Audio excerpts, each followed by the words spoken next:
أعوذ بالله من الشيطان الرجيم.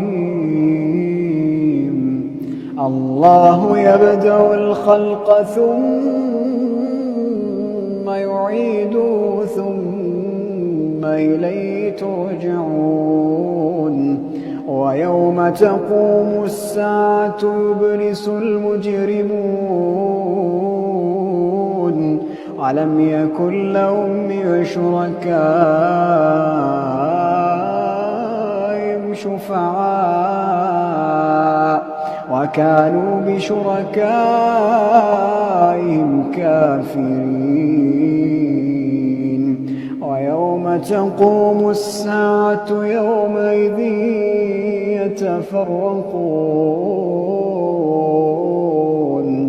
فأما الذين آمنوا وعملوا الصالحات فهم في روضة يحبرون.